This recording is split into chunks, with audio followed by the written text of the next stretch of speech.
It's early fall and it's time to plant bulbs. So I'm going to demonstrate how to do this and show you some tricks of the trade so you can have blossoms all spring long. Generally, we love to choose our bulb colors and then see them mixing and matching, but I'm going to ask you to consider something else. I'm going to ask you to look at the packet, and I'm going to ask you to really look at the height of the bulb, but also whether it's early spring, mid-spring, or late spring. And then it's important to know the depth, such as this pushkinia here is an early spring blooming bulb, and it needs to be planted at 3 inches, while this tulip, it needs to be planted at 5 inches. So I've taken my time and I've chosen that, and so now it's time to plant. I've gotten my container ready by filling it with a little bit of gravel and then putting in this layer of soil to the point that I need to plant my first bulbs. So here we are, 1 inch from the lip, and my soil surface is 8 inches.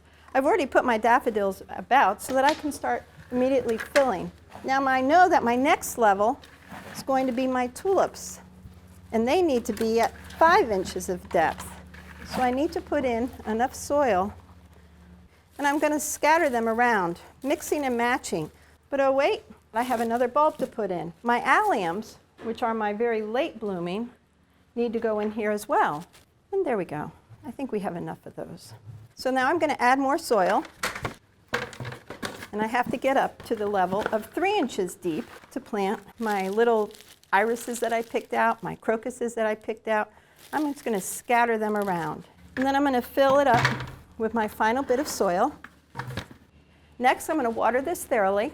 I'm actually going to put a layer of mulch on it, and I'm going to tuck it in a safe space outside all winter long. And when I start to see those little shoots emerge, I'm going to move it to a place where I can enjoy it. And from there on, I'll have beautiful color all the way up to the end of April.